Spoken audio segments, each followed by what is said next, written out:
코로나19로 인해서 많이 힘드시죠? 여러분 꼭 힘내시기를 축복합니다. 주일날 교회에 와서 예배를 드려야 하는지 말아야 하는지 지금 뜨거운 논란이 많이 있습니다. 분분하죠. 얼마 전 한국 기독교 언론 포럼에서 실시한 여론조사 결과를 보면 코로나19로 인해서 응답자의 71%가 주일 예배 중단에 찬성한다. 또 국가적 위기 앞에 개인의 신앙과 예배 참여보다는 교회가 확산 방지에 함께 해야 한다는 데 동의했다고 합니다. 신앙이 깊을수록 예배를 중단하는 것에 대한 많은 어려움이 있다라는 것을 그렇게 알 수 있었습니다. 초신자들의 경우는 반대하는 것에, 예배를 중단해야 된다라는 것에 더 많은 비율과 찬성이 있었다고 하는데요. 그동안 교회는 어려운 여건들 속에서도 주일 예배를 우리가 이렇게 지키지 않았던 적이 이 땅의 기독교 역사가 시작된 이래로 거의 없었는데요. 이번 코로나19 사태를 지켜보면서 우리는 어떻게 이것을 생각하고 받아들여야 될까요? 신앙적인 퇴보의 시간인가요? 그리고 세상적으로 우리가 타협하는 그러한 시간이라고 여러분들이 혹시 생각을 하십니까? 한국 교회사에 있어서 주일 성수라는 것이 너무나도 중요한 신앙의 가치였죠. 이를 지키기 위해서 엄청난 핍박도 박해도 다 믿음으로 그렇게 감수했던 선배들이, 우리의 신앙의 선배들이 있었습니다. 일제 강압하에서 신사참배를 거부하다가 핍박받고 예배마저 하지 못하게 탄압받았던 때가 있었죠. 지금은 이런 믿음을 지킨다고 하면서 우리가 주일 예배를 이 예배당에서 나와서 드리는 것과 지금의 이 코로나19의 상황과는 다른 것 같습니다. 중세 시대에도 많은 사람들이, 믿는 사람들이 하나님께서 지켜주실 것이라고 생각해서 예배당으로 몰려들기도 하였지만 오히려 그것이 전염병을 더욱더 확산시키는 그러한 역사적인 일들이 있었다라는 것을 우리가 유념해야 할 것 같습니다. 주일 예배를 함께 드리지 못한다라는 것은 너무나도 고통스럽고 안타까운 일입니다. 교회로 여러 통의 전화가 옵니다. 많이들 힘들어 하시고요. 눈물만 난다라고 말씀하시는 거예요. 그리고 너무나도 많이 적적하고 교회에 나와서, 이 예배당에 나와서 예배하지 못하고 우리 사랑하는 목사님들, 교역자들, 그리고 장로님들, 우리 사랑하는 지체들을 보지 못하니까 너무나도 힘들다라고 그렇게 많이 아파하시면서 전화하시는 분들이 많이들 계세요. 교회가 지금의 상황 속에서 어쩔 수 없이 온라인 예배를 드리는 것을 결정하였지만 하루라도 빨리 주일 예배로 모여서 우리가 함께 예배 드리고 싶은 마음은 너무나도 크기만 합니다. 교회가 어떠한 결정을 내릴 때 그것에 대해서 이해해 주시고 또 존중해 주시고 또 협력해 주시는 우리 사랑하는 예수소망교회 모든 성도님들께 너무나도 감사드리고요. 지금까지 잘 견뎌와 주셔서 또 너무나도 고마운 마음 갖고 있습니다. 이곳의 예배의 가치를, 함께 모여서 예배하는 것의 가치를 너무나도 귀중하고 소중하게 생각하셨던 모든 분들께 미안하고 또 송구한 마음을 가지고 있습니다. 교회의 모든 교회가 다 문을 닫고 폐쇄해야 된다, 모든 모임과 예배를 중단해야 된다라는 것을 절대적으로 일반화시키는 것도 그렇게 옳은 것 같지는 않습니다. 각 교회마다 처해 있는 상황이 저마다 다르고요. 우리처럼 온라인으로, 인터넷으로 예배할 수 없는 교회들도 많이 있습니다. 교회 가운데 어떤 도움과 어떠한 예배의 필요가 절실한지 우리가 그 모든 것들을 다 알 수 없는 상황 속에서 우리가 그 이웃 교회를 향해서 만약에 예배드리는 교회가 있다고 할 때 그것을 우리가 비난과 정죄의 눈으로 바라봐서도 안 될 것입니다. 다만 바라기는 안전을 생각할 때 교회가 예배와 모임을 자제할 것을 우리도 같이 기도해주고 바라는 것까지는 옳으나 비난과 정죄가 아닌 이해하고 또 양보하고 배려하고 존중하는 시선을 가지고 우리가 교회도 또 세상도 바라봐야 되지 않을까 생각이 됩니다. 오늘 본문 말씀을 보면요, 수가성이라는 그런 사마리아 지역의 마을의 우물가에서 예수님께서 사마리아 여인을 만나서 대화를 나눕니다. 여인이 이 예배를 드리는 것에 대해서 물어봅니다. 오늘은 예배에 대한 초점이니까 수가성 여인에 대해서는 여러분들에게 많은 설교가 있었고 그것을 통해서 상세히 나눴으니까 오늘은 예배에 대해서만 좀 초점을 맞춰 봅니다. 사마리아 여인이 예배 드리는 것에 대해서 물어보는데 장소에 대해서 물어봅니다. 어디에서 어떤 장소에서 예배를 드려야 진짜 예배냐라는 거죠. 우리 조상들이 이 산 그리심산에서 예배를 지금까지 쭉 드려왔었는데 예수님 이 땅에 오시기 한 400여 년 전부터 그리심산에 예배당 성전을 짓습니다. 그때부터 이 사마리아 사람들은 계속해서 그곳에서 예배를 드려왔죠. 혼혈되었다, 그리고 이방 민족과 이렇게 섞여서 신앙의 순수성을 잃어버렸다 해서 사마리아 사람들을 배척했지 않습니까? 그리고 성전 공사를 포로기 이후에 다시 돌아와서 귀환해서 지으려고 할 때 사마리아 사람들은 같이 동참하지 못하였습니다. 그래서 이 유대인들과 사마리아 사람들은 서로 많이 이렇게 상극이었죠. 그래서 자신들에게는 그리심산이라는 예배 처소가 있었고 유대인들에게는 오직 예루살렘이라는 성전에서 예배드리는 것이 진짜다, 그렇게 주장하는 대립과 갈등이 있었습니다. 예수님에게 생각을 묻습니다. 예수님 생각에는 어디서 예배를 드리는 것이 올바른 예배인지를 묻습니다.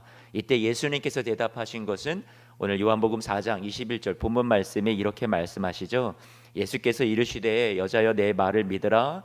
이 산에서도 말고 예루살렘에서도 말고, 이 산, 지금 너희가 조상 때부터 계속 예배를 드려왔던 400년 전통의 이 그리심산도 아니다. 그렇다고 저 남쪽의 유대 사람들이 얘기하는 예루살렘 성전만이 하나님의 예배를 받으시는 곳도 아니다. 그리고 22절 말씀에 뭐라고 말씀하세요? 참된 예배는 영과 진리로 예배하는 것이야, 이렇게 예수님께서 말씀해 주십니다. 22절 23절 말씀에 보니까 하나님 아버지께서 누구를 찾으시냐면 참되게 예배하는 자들을 찾으신다. 그들은 무엇으로 예배한다고요? 영과 진리로 예배하는 자들이라고 말씀하고 있습니다. 우리는 영과 진리로 예배한다라는 말을 올바르게 이해할 필요가 있어요. 오해하기를 이것을 마치 우리가 신령하게 엄숙하게 우리가 이렇게 외형적인 어떤 경건의 모습을 우리가 띠고 하나님 앞에 그렇게 진지하게 예배를 드리는 것이 우리가 신령과 진정으로 예배를 드리는 것으로 착각하거나 잘못 이해할 때가 많이 있는데요, 이 말씀은 그렇지 않습니다. 영으로 예배한다라는 것은, 영이라는 것은 무엇을 말하는 거예요? 푸뉴마, 예배는 영으로 드린다. 하나님은 영이시니까 장소의 제한을 받지 않으시는 분이죠. 구약시대를 걸쳐서 계속해서 이런 잘못을 예배하는 자들이 저질러 왔던 것이 있었어요. 하나님을 교회 건물이라는 성전이라는 곳에 하나님을 한정시키고 그 안에 갇혀진 존재로 착각했던 거죠. 어느 곳이든 우리가 살아가는 모든 공간에 편재해 계시는 분이 하나님이신데 그 하나님을 이 당시에 대표적으로 예루살렘 성전 안에만 하나님이 계신다라고 착각을 했던 것 같습니다. 분명히 역대하 6장에 솔로몬이 예루살렘 성전을 다 짓고서 기도할 때에 어떻게 기도해요? 이렇게 기도하잖아요. 역대하 6장 말씀을 좀 띄워줘 보세요. 하늘의 하늘도 하나님을 다 담아낼 수 없는데 하물며 이 성전에 가둘 수 있겠습니까? 그럴 수 없습니다. 그렇게 이야기하는 거예요.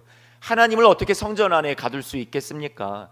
하늘도, 하늘의 하늘도, 하늘의 아버지 그 하늘도 다 이 하나님을 담아낼 수 없다라고 말씀하고 있습니다. 진리로 예배한다라고 말씀하고 있습니다. 진리라는 것, 진정이라는 말은 진실이라는 말, 알레테이아라는 그런 헬라어 단어를 쓰고 있는데 이것을 우리가 진리라는 것도 너무 좁게 해석하고 적용할 때가 있어요. 진리로 예배한다라는 것 무엇일까요, 여러분? 한번 옆에 가족들에게 한 번만 물어보세요. 자, 진리로 예배한다.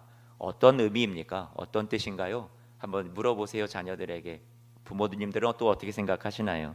진리로 예배한다라는 이 말씀은 우리가 이렇게 생각할 때가 많은데요, 반드시 예배 시간에는 말씀 선포 시간이 있어야 된다, 이렇게 해석할 때가 있습니다.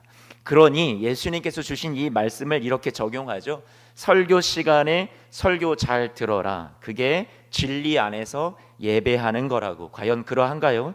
예수님이 이때 당시에 앞으로 우리가 드려질 예배 가운데, 신약의 교회 가운데 설교가 너무나도 중요하기 때문에 예배 시간에 설교, 진리의 말씀이 꼭 포함되어 있는 예배의 순서를 만들어라 하시면서 진리 안에서 예배하라고 우리에게 가르쳐 주신 것일까요?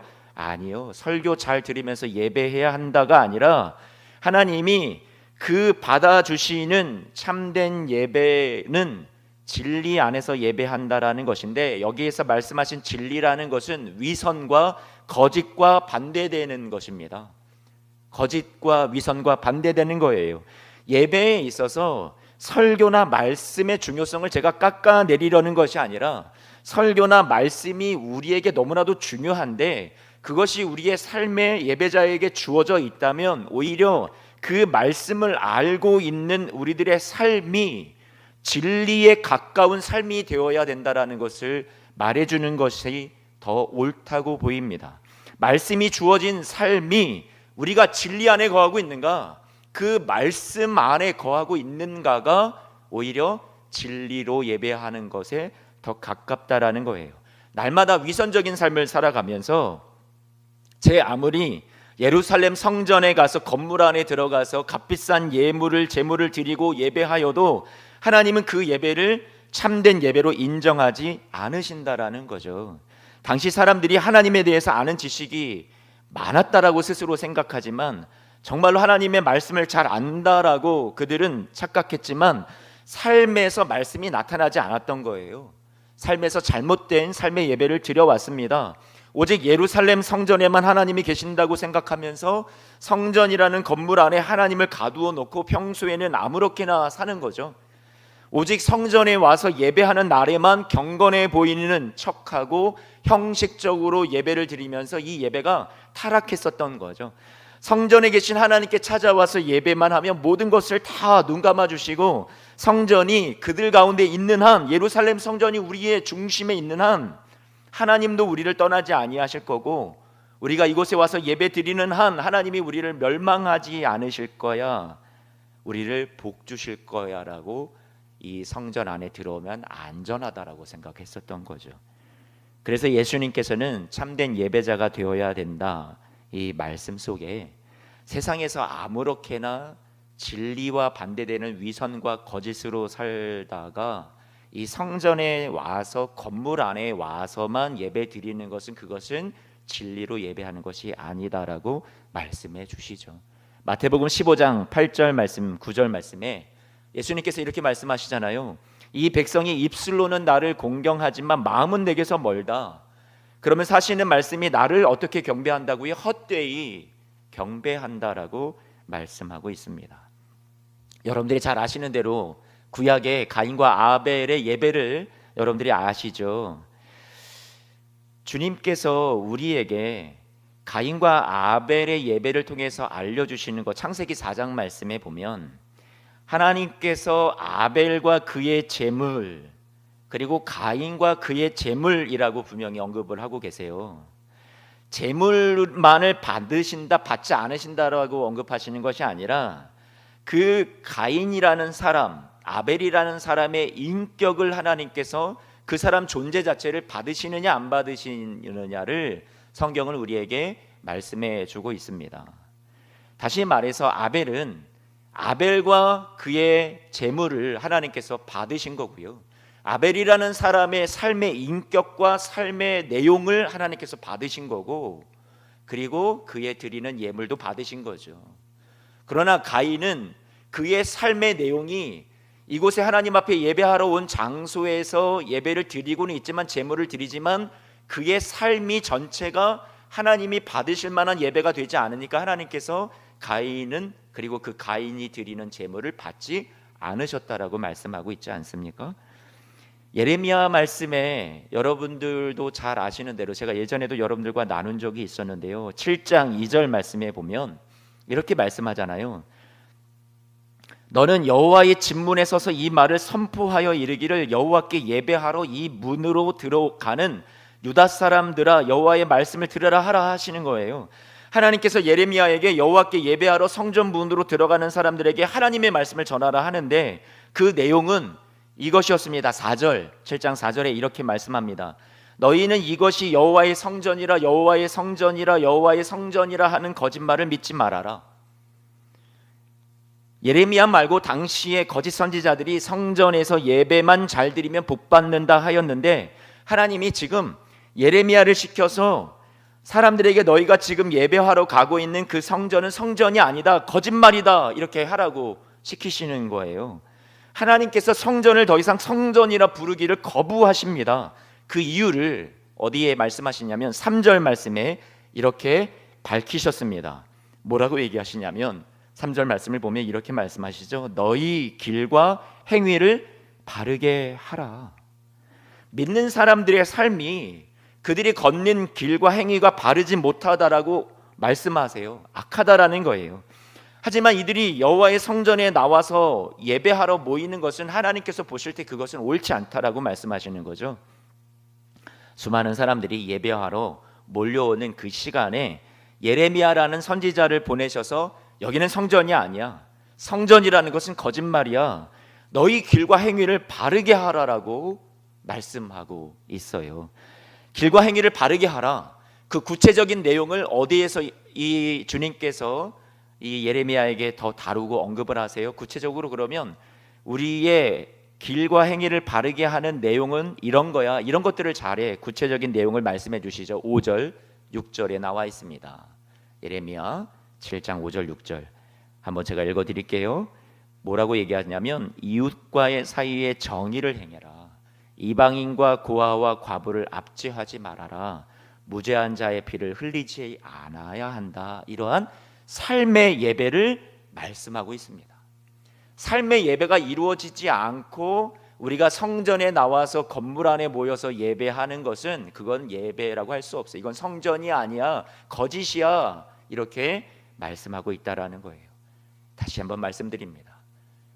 진리로 예배하라라는 것은 우리의 삶의 예배를 주님께서 말씀하고 계시다라는 것을 알 수 있겠습니다.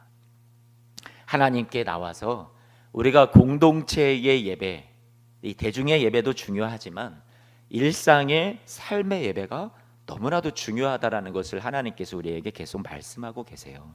하나님께서 명하신 이웃과의 삶의 사랑과 정의와 긍휼과 용서를 베푸는 삶이 이것이 내가 받는 예배란다라고 주님께서 말씀해주고 계세요. 그래서 이와 비슷한 맥락에서 로마서 12장 1절 말씀에 사도 바울이 뭐라고 말씀해요?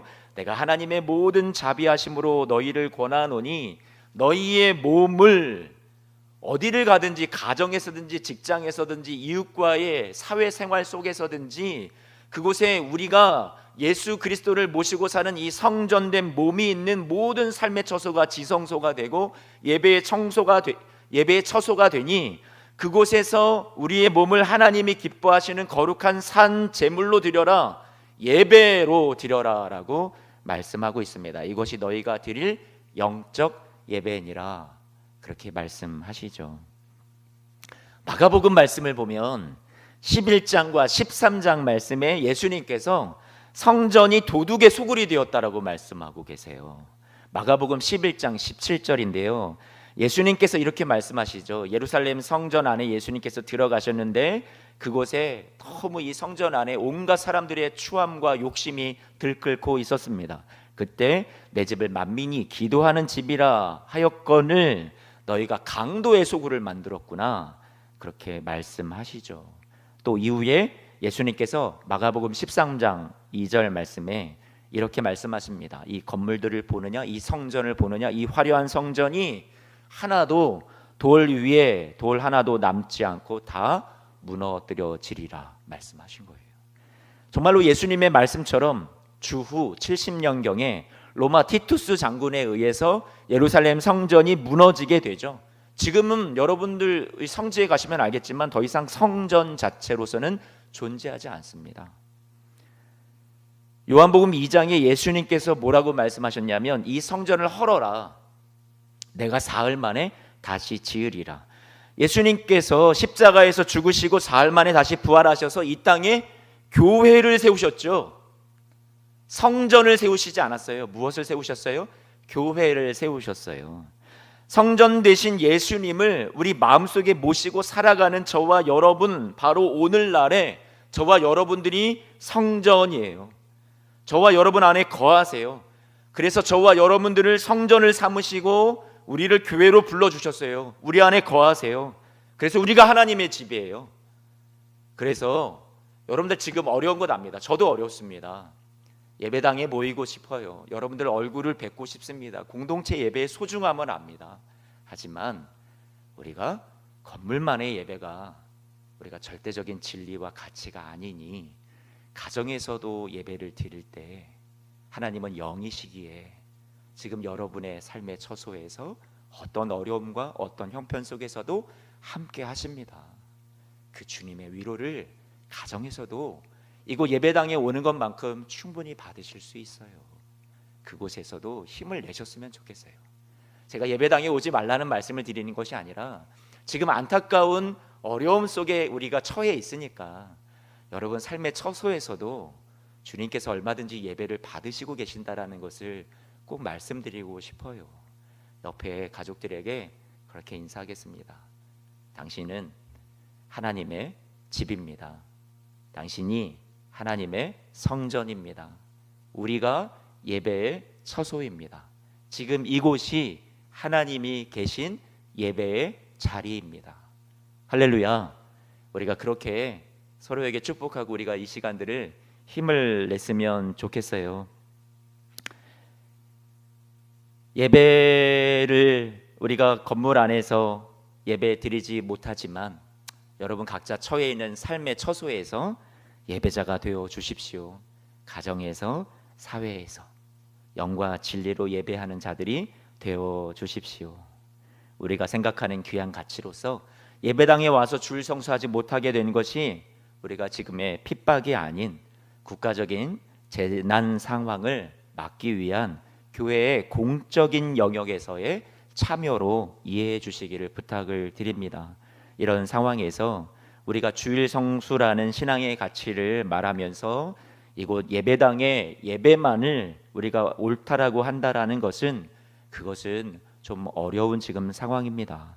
코로나19의 확산을 어떻게 해서든 막아내야 되고 이제 국가적인 여러 가지 큰 위기 상황 속에서 많은 사람들이 생명을 잃을지도 모르는 이 코로나 확산이 계속 이어질 경우에 너무나도 재정적으로 큰 어려움과 타격을 입고 있는 많은 사람들이 있는 이때에 하루라도 빨리 코로나를 종식시켜야 하는 상황 속에 감소시키고 안정시켜야 되는 상황 속에 온 국민과 온 나라가 다 바라고 희망하고 있는 이때에 우리가 이것을 같이 도와주어야 하는 것이 교회의 입장이라고 생각이 됩니다. 아무 감염되는 일이 일어나지 않는다면 그것이 우리의 믿음의 결과라고 생각하는 것도 옳지 않습니다. 믿음이라는 것은 무모한 확신이 아닙니다. 교회가 예배를 강행하다가 감염이 일어나게 되면 내 믿음을 지키다가 사회 전체를 더 곤란에 빠뜨리게 하는 오히려 가해자가 될 수도 있습니다. 오늘 말씀에서 강조해 주는 것은 삶의 예배를 말씀해 주고 있어요. 가장 기본적인 우리의 예배의 삶의 우리의 주변의 환경 속에 이웃과의 관계 속에 우리가 어떻게 예배를 드리느냐가 이곳의 건물 안에 모여서 예배하는 것보다 하나님이 보실 때 더 중요하다라는 것을 말씀해 주고 있습니다. 베드로는 이렇게 말하잖아요. 믿음보다 더 중요한 가치가 있는데 그것을 이렇게 설명합니다. 그 위에 뭐가 있다고 말씀하냐면 베드로후서 1장 5절에서 7절 말씀에 믿음의 덕을, 믿음도 중요하지만 믿음이 과연 우리의 믿음이 덕을 끼치고 있는가, 이웃에게, 세상에, 그것을 꼭 생각해 보아야 합니다. 그거보다 더 중요한 것은 가장 위에 무엇이 있어요? 사랑을 더하라라고 말씀하고 있습니다. 우리에게 궁극적으로 이웃 사랑이 우리의 믿음의 가장 최종의 목표가 되어야 한다라는 것을 말씀해 주고 있어요. 사도 바울이 당시에 이방 신들에게 바쳐졌던 제사 음식을 먹어야 하느냐 마느냐의 갈등과 대립이 서로 분분하게 싸움이 있었습니다. 그때 사도 바울이 기준을 제시하죠. 그것은 무엇이었어요? 형제에 대한, 이웃에 대한 배려를 로마서 14장 말씀해 주고 있습니다. 그것이 우리가 어떤 것을 선택해야 할 수 있는지 기준이 된다. 형제와 이웃에 대한 배려가 더 우선이다라는 거예요. 교회가 지금 해야 할 일은 우리가 교회의 공공성을 발휘해야 할 때라고 생각이 됩니다. 행정명령이 내려지기 전에 자발적으로 공공의 안전을 위해서 예배를 중단해야만 했는데요. 일시적으로 예배를 중단했습니다. 전염병 확산이 보다 빨리 종식될 수 있다면 이것이 성경적으로도 옳은 우리의 처신이라고 생각했기 때문에 중단했습니다. 지금의 교회의 예배의 중단이 생명을 살리기 위한 것이라면 주님께서도 인정해 주실 겁니다. 안식일에 예수님께서 병든 사람을 고쳐주시는 사건을 여러분들이 아실 거예요. 예수님의 이 모습을 통해서 오늘날 우리가 이러한 예배의 코로나19의 상황 가운데 어떻게 해야 하는지 힌트를 얻을 수 있을 것 같은데요. 당시 종교 지도자들은 지금의 주일 성수를 우리가 안식일처럼 율법처럼 중요시 여기고 목숨 걸듯이 당시의 안식일을 지키는 것에 대해서 매우 엄중했었죠. 하나님이 그러나 주신 율법의 근본 정신에서는 멀어졌던 사람들이 자신들이 세운 규례와 조항들을 너무나도 엄중하게 사람들에게 들이대고 정죄하고 비난했습니다. 그들은 예수가 안식일에 이 규례 조항을 지키는지 안 지키는지 어기는지를 그렇게 눈독 들이고 바라보고 있었는데요. 예수님께서 안식일 규례를 어기십니다. 일부러 어기십니다. 그것이 예수님이 십자가에 달려 돌아가시는 그런 원인이, 주요 원인이 되고 맙니다.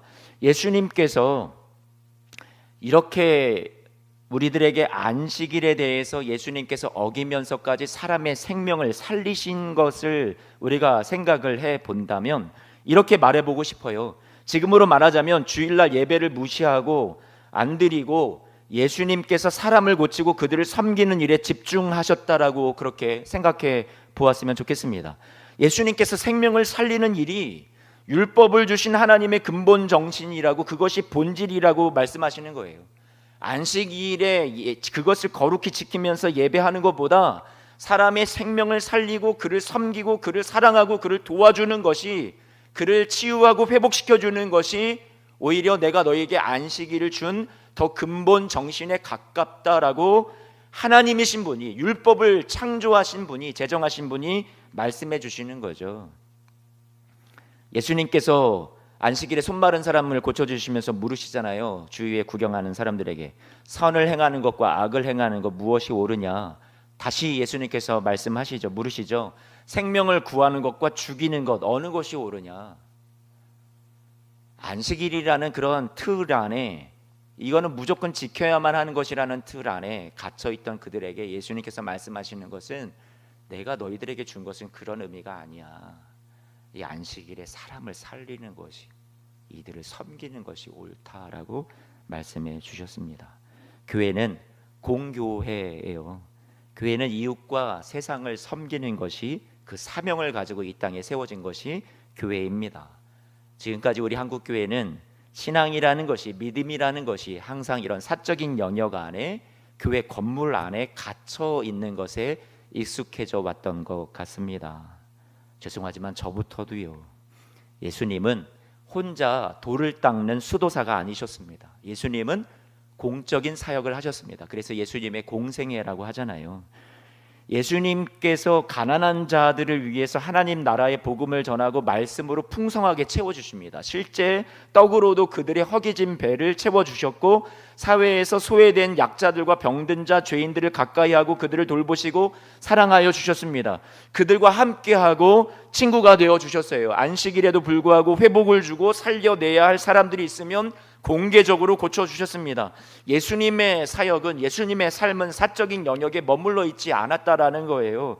일단 예수님의 죽으심도 모든 사람을 위한 공적인 죽음이고, 그의 살으심도 우리 모두를 살리시기 위한, 우리에게 승리를 주시기 위한 공적인 부활입니다. 그 예수님을 따르는 우리도 우리의 예배가 공적인 예배가 되어야 됩니다. 코로나19 가운데 우리 국민의 안전과 공공의 유익을 위해서 우리가 무엇을 해야 할까요? 어떤 예배자가 되어야 될까요? 수동적으로 우리가 지금 있지는 않은지 저 자신부터 너무나도 부끄럽습니다. 오히려 적극적으로 예수님처럼 공적인 공동체를 위한, 나라를 위한, 어려운 이웃들을 위한 그 고통의 장소에 가야 하는데 가지 못하고 있는 우리의 모습도 있습니다. 가지 못한다면 후원하고 도움의 손길을 보내는 작은 우리의 모습이라도 동참을 해야 합니다. 그래서 여러분들이 코로나19 온라인 헌금으로 동참해 주시는 것 너무나도 감사드려요. 코로나19 가운데 우리 교회는 이런 모습이 되었으면 좋겠어요. 사도행전에 이렇게 얘기하죠. 온 백성에게 칭송을 받는 교회. 사도행전 2장 47절 말씀에 하나님을 찬미하고 온 백성에게 칭송받는 교회가 되었다라고 말씀해주고 있습니다. 교회는 이런 교회가 되어야 하는데, 주님이 세우신 교회의 너무나도 좋은 모습인데, 오늘 우리는 코로나19로 인해서 예배당에 모이지는 못하지만 각자의 자리에서 위기 가운데 이 나라를 위해서, 또 우리 국민들을 위해서, 또 세계를 위해서 간절히 기도할 수 있는 우리 사랑하는 성도님들의 삶이 되시기를 축복하고요. 신앙이 없는 일반인들도 자원봉사에 나서는데 우리가 이런 내부적인 일로만 고민하는 것도 아닌 것 같습니다. 헌금 수입이 줄어들고 걱정이 되기도 하고 두려워할 때가 우리가 맞는 것 같지만, 돈보다 하나님을 의지하는 것이 우리 교회가 아닙니까? 참된 예배는 우리가 우리 안만 생각하는 것이 아니라 우리가 옆을, 또 이웃을 우리가 돌아볼 수 있는 이런 어려운 시기에 더욱더 그렇게 할 수 있는 교회가 되었으면 좋겠고요.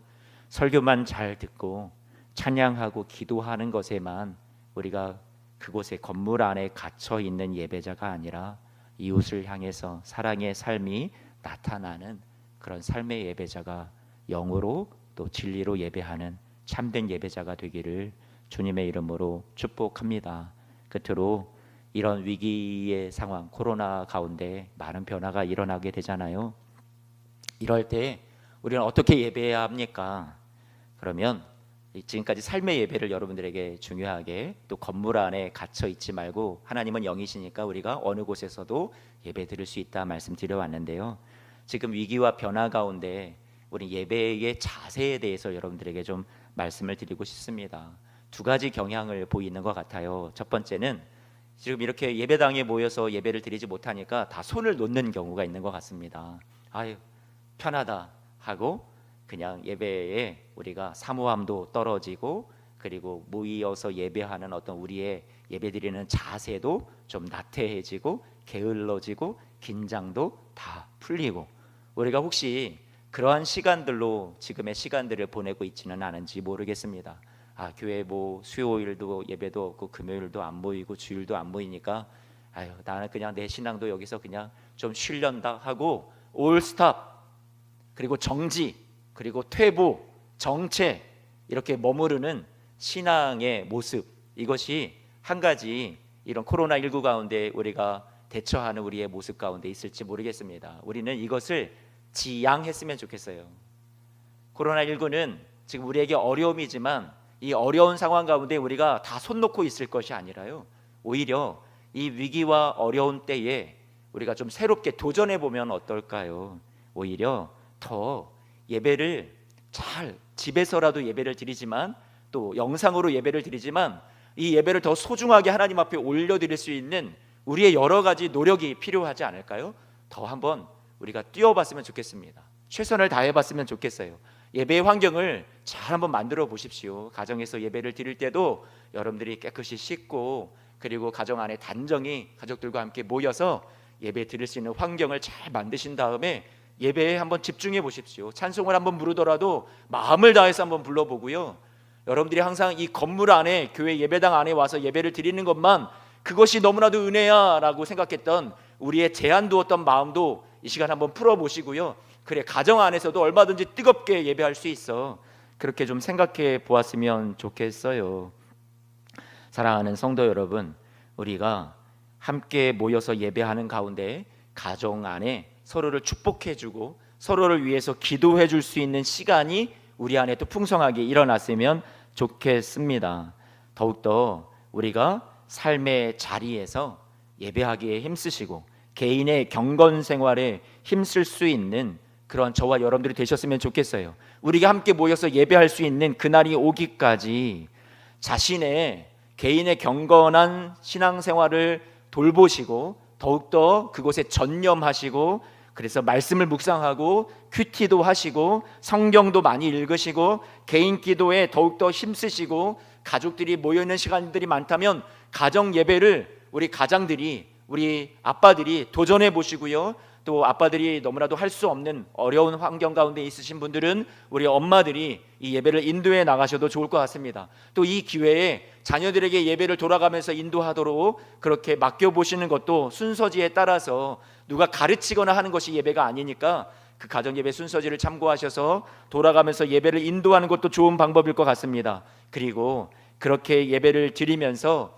하나님의 도우심을 구하십시오. 그리고 가정의 하나됨을, 회복을 위해서 기도하시기를 바랍니다. 오히려 예배의 감동과 의미가 퇴색되거나 우리의 예배가 너무나도 흐트러지지 않고 오히려 더욱더 하나님 앞에 예배를 잘 드릴 수 있는, 우리의 열정이 되살아날 수 있는 그런 기회로 삼으시기를 부탁을 드려요. 집에서 우리가 예배 드리는 것이 편안하다고 해서 그것을 무조건 나쁘다라고 할 수는 없습니다. 하지만 우리가 가정에서 예배를 드릴 때, 삶의 처소에서 예배를 드릴 때 그것이 우리에게 방종이 되거나 게으름이 되어서는 안 될 것입니다. 노력했으면 좋겠어요. 신앙의 긴장감을 잃지 않도록 힘썼으면 좋겠어요. 우리가 공예배의 중요성 너무나도 강조하고 싶습니다. 공동체에 모여서 같이 예배한다라는 것이, 우리 주일에 모이는 이 공동체의 예배가, 그리고 그날 이루어지는 공동체의 코이노니아 교제가 너무나도 중요합니다. 제가 그것을 중요하지 않다라고 말씀드리지 않아요. 그 공예배가 중요한 것이 이런 기간들을 통해서 우리의 신앙이 해이해지고 그것이 퇴색되지 않기를 또한 바랍니다. 계속해서 사모하고 기도해 주십시오. 코로나 사태가 진정이 되면 우리는 함께 모여서 예배하는 공동체가 될 거예요. 함께 모여서 또 교제에 힘쓸 거예요. 히브리서 10장 말씀에 모이기를 패하는 어떤 사람들의 습관과 같이 하지 말고 오직 권하여서 그날이 가까움을 볼수록 더욱 그리하자라고 말씀해 주고 있습니다. 이때 모든 목장 리더들은요, 우리 함께 다시 모여서 예배할 수 있는 안정된 때가 조속히 오기를 위해서 같이 마음 모아 기도해 주시고, 그때까지 우리는 교제 못해 하고 여러분들이 손 놓고 있지는 마시고요. 우리 목장 모임도 계속 미뤄지고 있는데 여러분 다시 모일 수 있는 그날까지 서로 전화해 주시고요. 서로 카톡 등으로 서로의 안부를 묻고 받은 은혜, 큐티 말씀이나 설교나 주님께 받은, 사랑하는 주님께서 저와 여러분들에게 주시는 평안과 위로와 기도의 제목들을 나누어 주시면서 서로 격려할 수 있는 시간들이 되시기를 축복을 드립니다. 비난과 정죄의 언어를 삼가해 주시고요. 서로 중보하고 격려해주고 기도하면서 이 위기를 함께 극복해 나가는 우리 사랑하는 성도님들이 되셨으면 좋겠습니다. 사랑하는 성도 여러분, 그러한 우리의 예배가 되기를 여러분들에게 축복하고 소망하면서 오늘 여러분들 말씀을 마칩니다.